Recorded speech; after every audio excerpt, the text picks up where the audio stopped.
Hello, and thank you for checking out this audio revision guide from MrAllsopHistory.com. You can visit my website to download free history revision podcasts on this topic and a whole load of others. In this podcast, we're going to focus on why there was a revolution in Iran in 1979. Today, Iran is vastly different to how it was in 1979. The country is a theocracy. That means that it's ruled by religious law, which could suggest that the revolution that brought the Ayatollah Khomeini to power was a conservative religious backlash against its ruler, Mohammad Reza Pahlavi. However, as with most things in history, it's not quite that simple.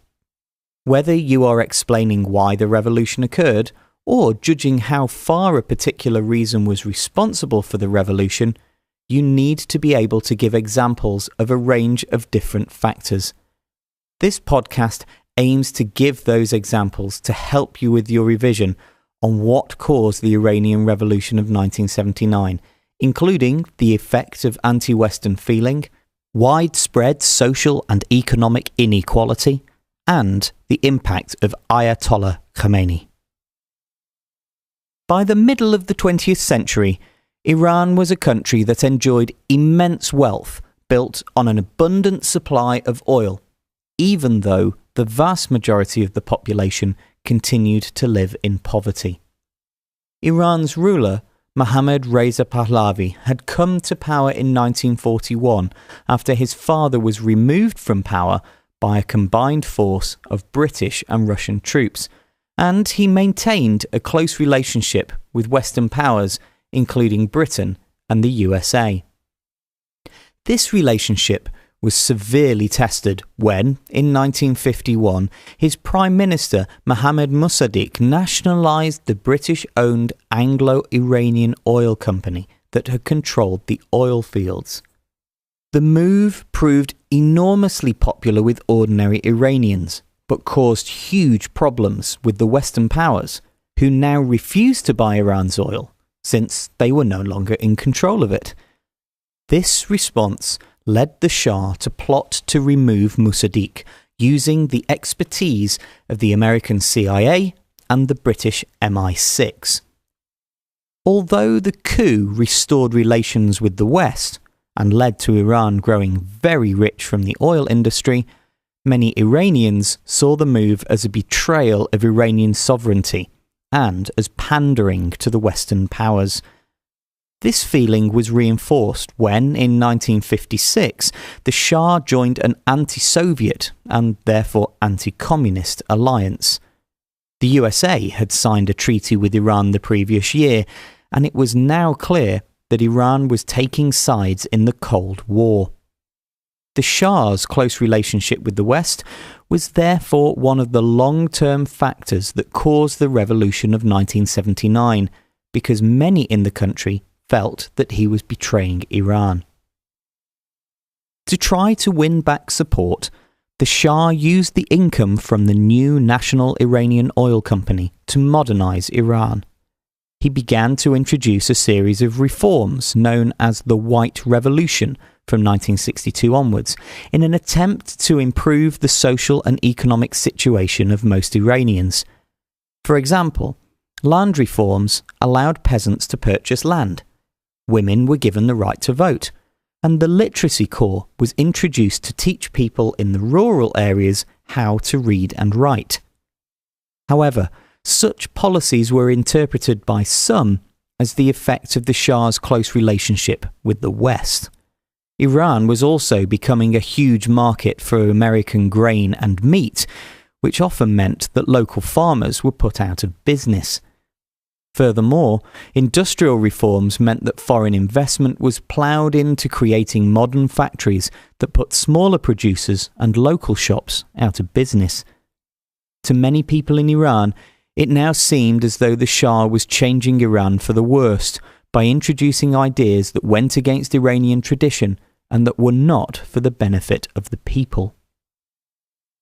The Shah himself was aware of the opposition he faced. He had only managed to remove Mossadegh with the help of foreign intervention, but had become the target of a number of assassination attempts. To protect himself, he would often ignore the constitution and introduce policies that further alienated him from the people. In 1957, for example, he established his own secret police called the Savak.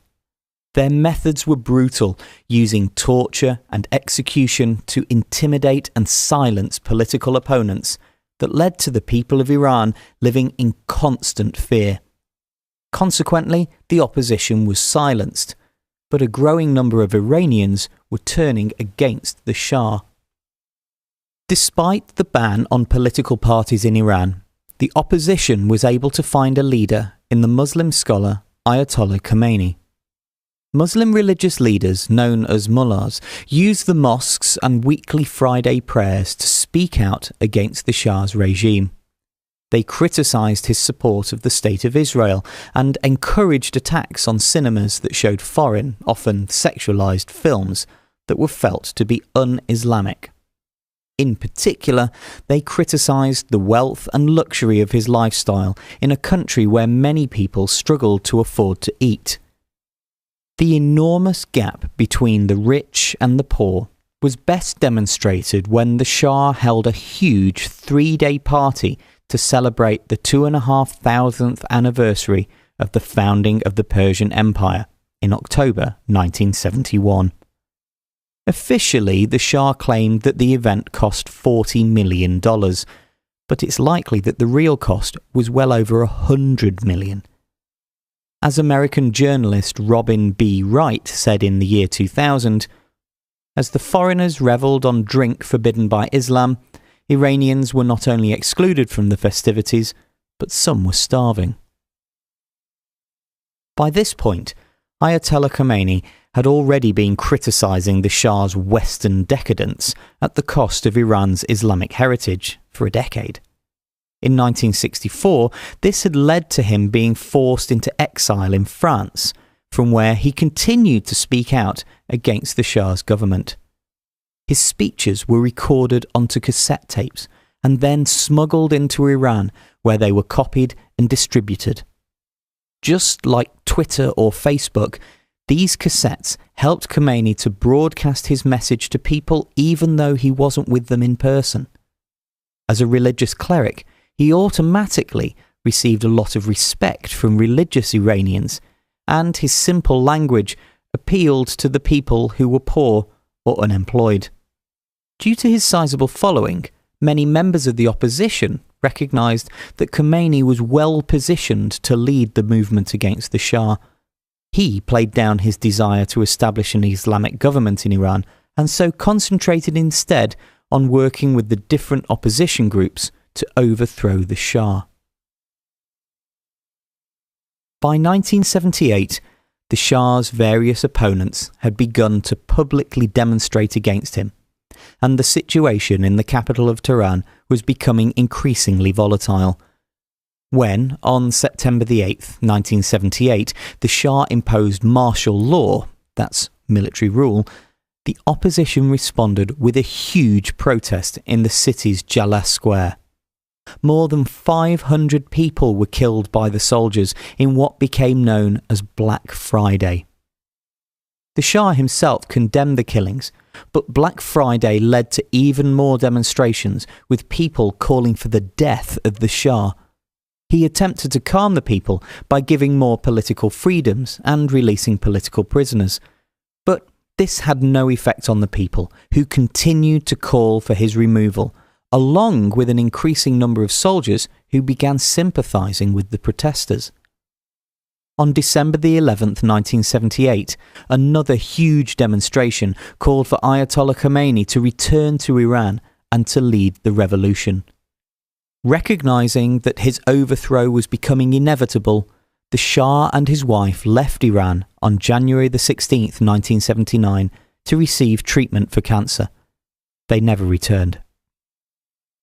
Left in charge of the crumbling regime, the Shah's last prime minister attempted to block Khomeini from returning by closing the main airport.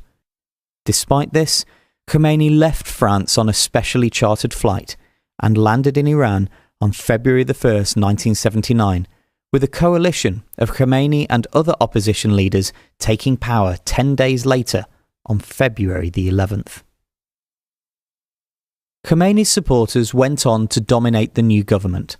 Here they purged Iran of perceived un-Islamic influences and introduced laws based on the Holy Quran. As well as becoming an Islamic theocracy, Iran became more and more anti-Western and particularly anti-American. In November 1979, students stormed the American embassy in Tehran in protest at America allowing the Shah into the country for medical treatment. However, it's important to remember that the Iranian Revolution itself was more than a religious uprising. It's true that Ayatollah Khomeini was the leading opposition personality during the final months of the Shah's rule, but he was not the only cause. Long-term dissatisfaction with the Shah's government and his handling of the economic and social problems in Iran had led to enormous discontent, and this was amplified by a widespread anti-Western attitude as a result of the Shah's close relationship with Britain and the USA. You need to be able to give examples of each of these factors in order to be able to explain why there was a revolution in Iran in 1979.